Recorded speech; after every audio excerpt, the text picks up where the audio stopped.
This talk, in this kind of presentation, will try and explore in Ireland who gets paid behind all the tragedy and the fraud, and try and explain, how the money routes itself in our kind of society, and has since formation of the Southern state. So we'll just move on then to the PowerPoint shot as we go.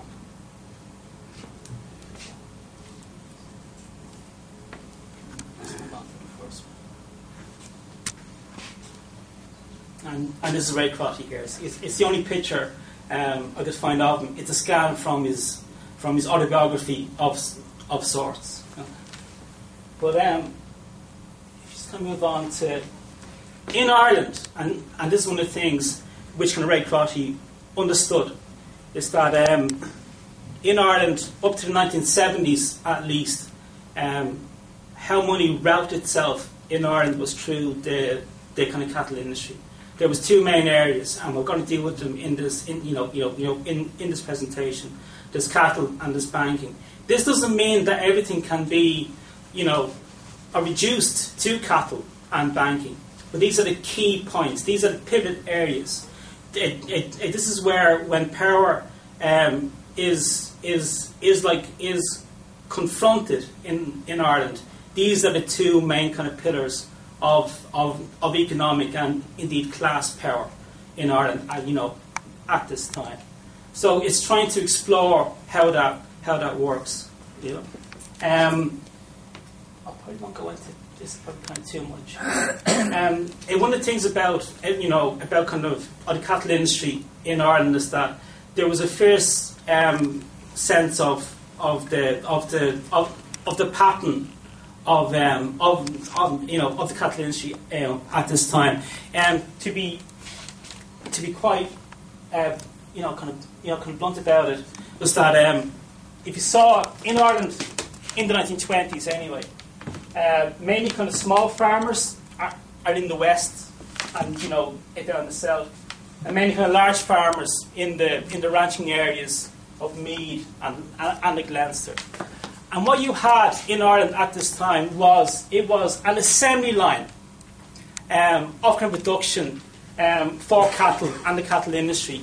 In very broad terms, small farmers raised calves. After about a year or so, they were sold onto the fatteners, and then they were moved onto the finishers, and then they were exported over live on the hoof over to the UK. This is basically the system here. So, whereas cattle and cattle rearing and agriculture is sometimes seen as a kind of pre or early kind of capitalist venture, it isn't at all. This is hot wired into the economy of the UK at this time. We have what is a de facto raw material being being produced in Ireland and then shipped over to England, where value is then added. If cattle is slaughtered, it's then turned into products.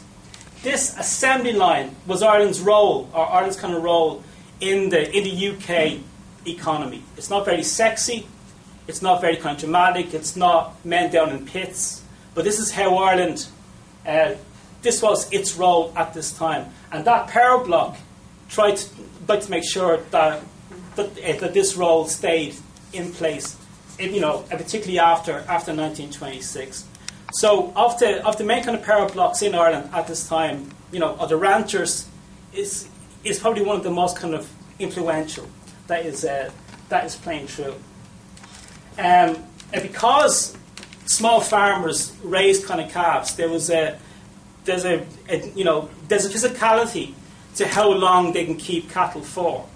If you've got 30 or 40 acres and you've got a calf or calves, there is a limit to how long you can have them grazing on your land before you physically run out of land to kind of keep on fattening them. So the size of the farm was interlinked with the system itself. So small farmers had to sell calves on after a year or so because they couldn't physically feed them anymore. Middle farmers and the ranchers knew this. So there's an inbuilt unevenness in the system itself. Small farmers raise the calves, and the finishers and the fatteners, they gain all the money then from that. But they're still middlemen, and this is an important point. The guys who are here are still middlemen in this system. The real money is made over here in the UK, in the slaughterhouses of like Deptford, where the cattle are slaughtered and the hides are tanned and then sold back then to Ireland, in the form of kind of tanned leather. So, yeah. I'm sorry there. I've just gone blank. It's just it's kind of thrown me a little bit. In this kind of system, whatever, if anyone here is from or a farming background, they'd know that most of the risk in the cattle rearing comes in the first year anyway. If a calf is going to die, if it's not going to last, it's like more or less it'll happen in the first year or so. So that means that the middlemen here are more or less getting a guaranteed kind of product. It's a small farmer who's taking all the risk. So they're forced then to sell off after a year or so anyway, because their farms are kind of so small. And also they're more or less taking all the risk in terms of the product. But whereas they may lose kind of heads of calves here, it's more or less kind of guaranteed that the middlemen, when they buy a year-old calf, it's going to last all the way through until they can sell her on. Now, how does this tie into the Irish state in the 1920s? If you look at in terms of the Irish Land by Commission, when it is kind of set up in pre kind of partition, but as it's taken over by the Irish state, as farmland is being kind of parcelled out, this idea of the physicality isn't lost on the Irish Land kind of Commission. The size of the farms that are being kind of formed are normally less than kind of 30 acres. In the 1920s, of the studies that are being done, it's reckoned that no farmer can have a sustainable farm on less than 35 acres, but 32 acres is the absolute minimum for a sustainable farm. And the new farms that are being formed by the Irish Land Commission are around 26 acres. So you can see already that the state itself realises absolutely how this system works. So from the very start, the game is rigged. Small farmers or who are getting land, those farms are kept that small because it's keeping this system of production, this assembly line in place, because this is how these guys kind of get paid.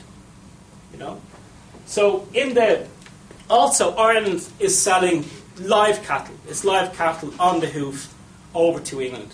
I mean, if it could be kind of blunt as well, I could change that to cattle trade, to Irish labour trade as well. Yeah. That in many ways, in the 1920s and 30s, labourers as well who were coming from these areas and are being shipped over to Britain as well. If anyone, I'm sure people here have memories of the cattle boats, and it's my understanding that on the cattle boats, the cattle went on first and then the people. You know what I mean? At every level, this stops being a metaphor. This becomes actual kind of reality, So we have people and cattle being kind of shipped over to the UK, where they're used as, for, in slaughterhouses and for forms of labour. By the 1940s and the 1950s, the percentage of Irish exports that are based on kind of live cattle has increased since 1922. In the 1920s, about 34% of all exports are live heads of cattle. By the 1950s, it is 56%. And the reason being, I would argue, and Ray Crotty doesn't quite say this, but it's kind of implicit in it, is that these guys they have now their own state, and they're running it in their bloody interests. So they're getting paid off the light kind of cattle trade. That's the main marker. That increases as a percentage of the exports. In 1951, an American consultancy firm called IBEC. It's a coincidence that its name is the same as the Employers Confederation, but it's brought in to look at the Irish economy and to look at problems in the Irish economy. The first thing that they look at is that they look at this cattle trade and go, "What the hell are you doing?" Because they're watching money walk away. They're watching money walk onto a boat and leave Ireland. They can't understand why there aren't slaughterhouses here, why there aren't more kind of tanneries here, and why this system, why a live raw material is being sucked out of Ireland and being processed in the UK. They make the point in their report that maybe it's because of the history of the country. But they reckon, but Ireland has been independent for nearly 30 years. Surely they're over that by now, you know? But again, it's not the English who are doing this as such. Again, it goes back to, it's the ranchers and those who are getting paid from this. It's a drain on the growth in the economy. It's a raw material that could provide jobs, and it's not at all. In the 1950s, there are kind of slight changes in what Britain wants then from Ireland. Britain moves to it starts to impose rules around TB and cattle with kind of TB, and it wants Ireland to start to move to eradicate bovine by TB. There's fierce kind of resistance in the ranchers. Among this, they appoint more vets, but the vets, there's no kind of central kind of by clearinghouse as to whether the cattle being kind of tested are actually cleared off kind of TB. But in terms of the development of the Irish economy in the 1950s, this system of live cattle exports is becoming clear that the writing is on the wall. Britain doesn't want live cattle as such from Ireland anymore, and there needs to expand the type of agricultural exports from the island. So this kind of translates into the Whitaker report in 1957. How many people here have actually read that report? Has anyone just read one? Yeah. Mm-hmm. Right. Now, you know this, Trevor, is that it mainly talks about expanding more cattle and the cattle industry, having more cattle and draining land for more kind of grazing for more cattle. How it's translated into this kind of science fiction, how to change all of Ireland and industrialise, that comes later.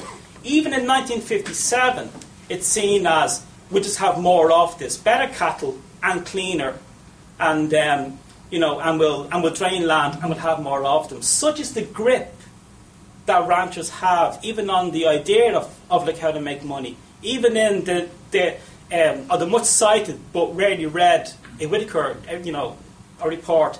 It's cattle, but just more of it. The other thing about this system is that if you go back to here we go. This is from 1926. Mainly dry cattle here, mainly milch cows or milking cows in Munster and so forth. But what we have, again, just going back to, again, just keep that in mind there, and there you go, boys. Farm size. So again, we're talking about small farms up here, smallish farms going down here, larger farms there. And there's a rough kind of crossover with the form of the cattle industry as well. It's mainly kind of store calves and mainly kind of milch cows then as well. The type of cattle that was used in Ireland at this time, the breed that was dominant was the dual-purpose shorthorn, which was neither. It was neither. It was not a dual-purpose cow at all. Its purpose was supposed to be able to produce cattle that could both be used for meat and for milk as well, and it couldn't. As one kind of commentator said, it'd be like asking a horse to to win the Derby and to plough the Rocks of Bon as well. They said it's just impossible, But why was the dual-purpose shorthorn so dominant? Again, it goes back to what the ranchers wanted. The small farmers had to raise cattle as a cash crop for many of them. They knew that their guaranteed sales were the ranchers, and the milkers had to make do in the end. They had to make do with trying to get milk from what was primarily a beef cow. So much so that so much so that if you look at the amount of total cattle in Ireland and the amount of kind of milch cows that are here, from 1861 up to 1926, the amount of milking cows in Ireland, it's more or less kind of static. The growth is all in the beef. Sorry, it isn't beef. It's in the live cattle exports. Someone said to me that beef and cattle industry, sure, it's all the same. And I said, well, try asking for cattle in your butchers and see what happens, But so milking cow. So not only is the lives of the small farmer being kind of held back, the milk industry in Ireland has been held back by the fact that primarily one breed has been forced on these two types of kind of industry. Has an enormous barrier on growth in agriculture at this time. And these are important points to make because it's this idea that's always made is that Ireland is green, it's naturally, it's natural, it's full of grass. So it's natural that Ireland is a grazing, economy. It's that agriculture is based on grazing. There's nothing natural about the dual-purpose shorthorn. There's nothing natural about having one breed trying to win the Derby and plough the Rocks of Bon, as they said in their case here. In the 1960s, and this is where kind of Ray Crotty's work, which I really can draw upon here, this brilliant pamphlet on the cattle crisis and the small farmer. Ray just outlines just brilliantly the level of power of the ranchers in the 1960s in Ireland. It's becoming clear that Ireland will eventually join the EEC as it was then, or that it's moving kind of towards that. In the 1960s, banks start giving out loans to small farmers, pretty much for the first time ever in the history of the Irish state, and it's mainly to help them expand the amount of calves that they can raise. A reason being is that it's thought that there's a move in the Irish government to almost double the amount of calves in the country, because once we join in the EEC, once like the Gaul stops kind of banning it, then this will be a guaranteed market. Everybody will get rich. Everybody, it will be happy. This reaches a high point of kind of speculation on calves. So in many ways, like today, it's housing. Back then, it was calves. But it was speculation on this kind of new markets. Hits a high point in 1972, and when Ireland joins the EEC, there's a crash in prices for cattle. Farmers who had borrowed money on the expectation of a certain price, now the calves aren't worth that, but they're still in this bind about the size of the farms. So whereas the Irish government in 1973 guarantees a price for what's exported from Ireland, there's no guarantee for the internal market kind of whatsoever. Just going back to this one here. So the EEC in this crisis, in the cattle crisis of 73/74, it guarantees this price, but it doesn't guarantee this price here at all. So there's more than double the amount of calves in the country. The farmers have this problem of how do they physically get enough grass to keep these calves alive during the winter. And the problem, and the result there is that there's a crash in the price of calves in the internal, by cattle market. So this is guaranteed. The Irish state makes sure of that this price is kind of guaranteed, subsidised by the EC. This one falls through the roof, and small farmers are decimated then by this. An entire system that's set up to keep kind of ranchers, in pocket, and everyone else then to kind of lose out. Concurrent then with this, of course, is the banking system then in Ireland as well.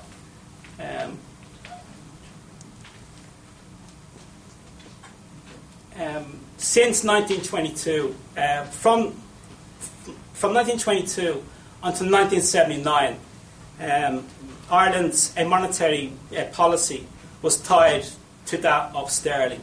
The value of the Irish currency was pegged at a full rate with that of sterling. This had dramatic consequences for growth in the Irish economy at the time. We can see something of the parallels at the moment with the euro and Germany and the so-called peripheral countries. You could do with a cheaper euro, but that wouldn't suit Germany. In many ways, in 1920s and 30s and 40s and the 50s, a cheaper punt, it would have suited the Irish economy, but it wouldn't have suited Irish banks who invested primarily in the UK. Apart from money for kind of day-to-day activities, a majority of our savings were deposited in London. So it suited Irish banks, the 9 shareholder banks, to have this kind of parity because they had expensive money, but whereas the Irish economy, in terms of growth, needed cheap credit. That didn't suit the banks, so they were able to kind of keep the pound pegged with sterling and as expensive and kind of sluggish as with sterling. At this time, in the 1920s, the first kind of banking commission is kind of set up. It's set up. On its board is primarily bankers and senior kind of civil servants, and their very first act is they have a meeting in August in 1926, and you walk into the room and there's 9 of them, and like normally in a commission you bring in experts and you interview people and there's evidence presented and then they have a conclusion. They walked into the room and said, well, we're all bankers and like civil servants, we're the experts, so basically we'll ask each other like what should be done, and sure, there's no need then to talk to anyone, it'd be grand. And that's pretty much actually what they did. They met for kind of 6 weeks and then it produced a report saying things should stay exactly as they are. Things should stay exactly the same. There's uproar among farmers who want cheap credit in order to expand their farms, in order to buy fertilizer that is mainly imported at this stage anyway, from the UK. But they're held back by the financial interests of the 9 shareholder banks in Ireland. So basically, during this time, we have a situation where a national currency has been run in the interest of the shareholders of 9 private banks. This for me, kind of sounds kind of familiar even today, So you have all that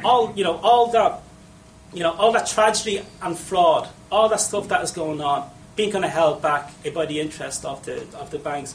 That doesn't kind of play out as such for Ireland. In 1926, by Cosgrave, he's asked about the banking commission and about maybe devaluing the Irish pound and having a currency based on actual economic activity in Ireland. And his answer is to call for kind of patriotism. And he makes this speech saying, no, we need to all kind of band together, and this is for Ireland, and we need this, expensive kind of, money, and this will be the best thing, for Ireland. In the 1920s, Ireland is a creditor nation. Ireland is exporting credit. It's cutting old age pensions. There are government ministers saying some people may have to starve to death because Ireland is like so poor, and we're exporting credit. So the business can't expand. They're starved of credit. The banks are exporting it, and they're able then to use the entire kind of resources of a nation state to keep their profits for their for their kind of shareholders happy. And they're blatant about it. When they're asked about it, they said, our role is to protect our shareholders, and that's what they're doing. Government ministers will say they're right. That's the role of a private bank. And when anyone else says, then take the currency off their effing hands. Then, if their interests are that way, that's always kind of like thrown into touch. By 1936 or 37, again, there's a second banking commission. At this time, it's set up by De Valera, who says, no, we're going to tackle these bankers, these kind of greedy bankers, again, personalising it, and we're going to kind of sort them out. It meets for nearly kind of 4 years, and then decides to set up a central bank. And the first action of the central bank is to more or less say, things are fine.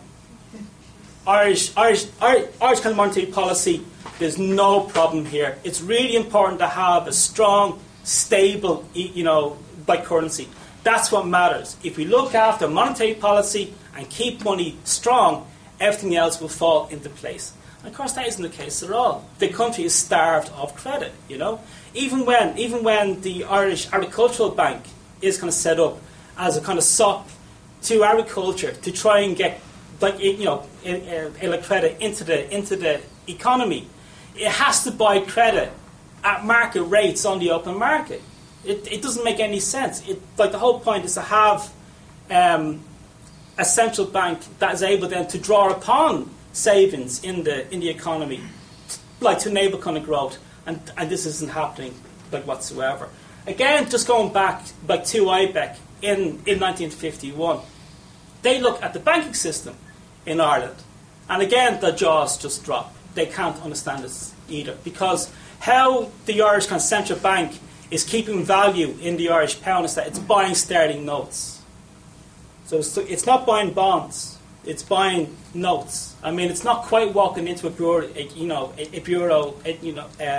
exchange in London, but that's pretty much what it's doing. It's buying notes, £100 notes, £10 notes in sterling, and then saying we've got all these notes in a vault in London. That's and those notes are tied with the gold standard or the sterling, so that's our kind of gold standard. And IBEC are going, this is insane. This is absolutely insane. They even say, the Irish government, why don't you buy sterling bonds? Because then there's interest coming in on it. All they're buying is notes, So these are the brain, these are the smartest men in the room. These are the brains of the operation. And again, it's that whole idea, that whole kind of culture that if you have a national currency where you have 9 banks thinking this is our currency, it isn't your currency, it's ours. And even though it's your savings, it's our right to invest this money as we see fit, as Donna said on the Irish Tech Review there yesterday. Savers don't invest money, banks invest money on behalf of kind of savers. And how they invested it was mainly in London and in money itself. So again, we hit this kind of block in the 1950s. We have the cattle export industry starting to come under pressure by the change in the demands of the British market, which is Ireland's largest kind of export market. And we have a currency that is clearly not working. It's simply not working whatsoever. So in the 1950s, Ireland is a country that has the highest birth rate in Western Europe and a aging population. So Ireland's actually grown old in the 1950s, even though it has one of the highest kind of birth rates in the in Western Europe, or the highest. the solution that is put forward is that instead of tackling these two power blocks, these key power blocks in the Irish economy, instead of tackling them, a third way is kind of put forward. And it's that we'll import credit and we'll import industry.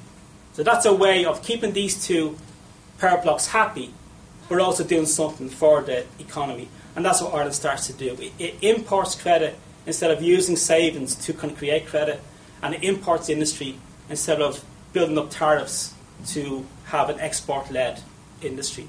There's a myth about Ireland in the 1950s that Ireland was a closed economy, or that it was a backward economy, or it was a pre-modern economy. That is false on like so many levels. One, of course, is that it's hot-wired into the most advanced economy in the world at that time, or like one of them. But also, Ireland is a very open economy in the 1950s. Around 70 to 75%, Ireland's imports and exports equal around 70 to 75% of Ireland's by GDP at this time. That is not a closed economy. It's very open. The problem, the structural problem, is that it's going to one country. That's the problem. We have all these exports, but they're going back to the UK and the UK only. And they have it rigged. They're getting what they want. There's a UCD historian like Paul Rouse, and he's gone through the minutes of the English, of the British Department of Food. And they're just making kind of demands about what they want in terms of cattle and the type of cattle, and what they want in terms of of the type of cattle that Ireland should can produce. They are setting on the agenda even in the 1950s, by late 1940s. So this new idea then is to import industry into Ireland. That leads to its own kind of boom of sorts in Ireland. But that becomes then the main economic model for Ireland, and it's the one that has stayed in place ever since. And what we see is that from a model based on middlemen, kind of ranchers here, who are still not making the type of money which they could be making if they were slaughtering cattle themselves in the 1950s anyway, we move towards servicing or building up an indigenous kind of capitalist class based around servicing foreign industry. Now, the type of services that are kind of developed are based around construction, land deals, or solicitors, accountants, and like tax accountants. This becomes Ireland's middleman by capitalist class. These are the ones who truly benefit from the importation of industry and credit into Ireland. So it's at this time that we see, the rise of the mohair suits, as they're called, right, in Fianna Fáil. But why are they based around construction and land? Why are these two things the key areas, economic activities that they really kind of latch onto? It's tied in part to this idea of a middleman service-based, a comprador by capitalism. And this becomes Ireland's new kind of capitalist class, or an expansion of it. It builds upon this model and expands then into industry. Ireland's it goes through a construction boom in the 1960s. It goes through an office speculation boom in the 1960s as well. This ties into people's experience of the move to flatten Georgian Dublin, because it's that whole idea then of building office blocks with tax breaks and with grants from the central government in order to speculate on the masses of foreign industry that is going to come into Ireland. It's what we have in the mid to late 1960s, an office property boom in Dublin. It crashes around kind of 71 or 72, but not before. A lot of that kind of speculation is soaked up by central government, who haven't provided grants and tax breaks for the construction of offices, then decides to rent these offices from the builders in order to soak up what wasn't any demand for them in the first place anyway. So, so you have office blocks. So you have entire departments renting office blocks from private builders. And when we say kind of private builders, it's not kind of individuals. The role of banks and building societies in this property boom is central to it as well. So you have banks and building societies moving into property kind of speculation as early as the 1960s, right? By the 1970s, again, this is starting to run out of steam again, and by 1981, 82, Ireland has its second commercial property crash again. This time based around industrial estates. In the 1960s, it's mainly kind of office blocks. They're flattening a Georgian building, or they're flattening a Georgian by Dublin and putting up these grotesque buildings like the ESB buildings off Canadian Square. By the 1970s, it's industrial estates. Again, taxpayers' money, tax breaks and grants for them, and then soakage by central government, who then rents these off the speculators. The third and final phase in this wonderful model of servicing kind of foreign industry is with the IFSC, and this is in 1987. It's been taped here, and here, so I have to watch myself here now. But it's the brainchild really of Dermot Desmond. I mean, this is what's kind of put forward. Now, what's Dermot Desmond's kind of background? He's an accountant. Then he's a stockbroker. So again, it's indicative of a certain class. But this is the third wave then of this idea of bringing in foreign industry. By the 1980s, internationally, a global by capitalism has moved towards finance-based, byproducts anyway, and Ireland gets a cut of that in the IFSC. It's flagged early in 1987 by Charlie Haughey, who says that he just had a brilliant meeting with kind of Dermot Desmond, who told him about this wonderful idea. And I think after Fianna Fáil won that election, I think it was the first action of the government, or maybe the second one. It was certainly in the first kind of 6 weeks. They announced the formation of the IFSC, of the International Financial Services Centre. Now, it also happens, with Shannon as well. There's a Shannon free area as well. I'm going to use IFSC as shorthand for both, but really it's a Shannon area as well. So it sets up. There's no buildings. There's no area. It's a virtual world. How you become part of the IFSC up to 1992 is if the Minister for Finance says that you're part of it. So he or she, he says you're now part of the IFSC. Here's your stamp. It's like Homer, insane, not insane. You know what I mean? It's that. IFSC, not IFSC. The very first company to move into the International Financial Services Centre is Allied Irish Bank.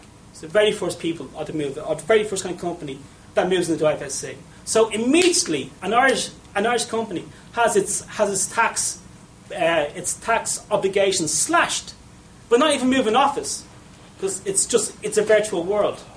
So now AIB is part of the International Financial Services Centre. By late 1987, in the interest of fairness, the Minister for Finance says that it would be unfair to block more Irish companies, from availing of the IFSC. By 1991 or 1992, there's 150 companies in the IFSC. A large part of these are Irish companies. You have stockbrokers who are moving into it. You have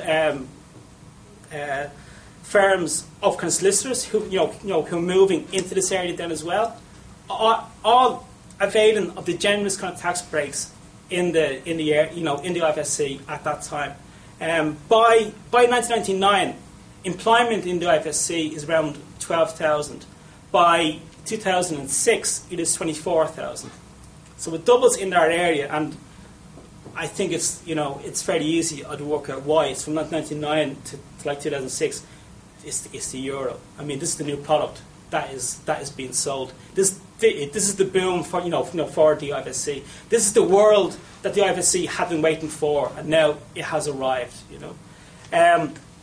Even as late at the moment, there are around 438 companies in the IFSC. Of that, 18% have 0 employees. Now, this is the official figures. This is from their yearbook. So this is what they'll admit. 18% of them, 0 employees. Of the companies that are in the IFSC, remember, it was designed to bring in foreign investment into Ireland. Some of these companies include the Royal Liver Society that's been in Ireland since, I think, 1740. So unless Charlie Haughey also invented time travel and went back and brought them back into the IFSC, 1740, in a time bubble that then just kind of broke out in 1987, you can see the scam that this thing really was. So to kind of sum up on banker and kind of ranching interests in the economy, again, I would say not everything can be explained by them. That would be silly. But they're key institutions, and more importantly, they are key power blocks. They're the ones who get paid behind all the tragedy and the fraud. And in the 1950s, we're talking about massive emigration in Ireland. This is the legacy of having a strong pound, a strong Irish pound. There's no growth in the local economy. It's an open economy and it's one country only, but there's no growth, and this is the legacy of it. It's those who get paid behind all the tragedy and the fraud, how the money routes itself in this country. I tend to talk with no notes because I think it's a lot more interesting than just kind of reading something. But because of that, I tend to maybe kind of ramble kind of sometimes. So I'll finish now, and I think it'd be more interesting to kind of just take questions and maybe make clear this junk that I've shown you over the last kind of 40 minutes. Okay.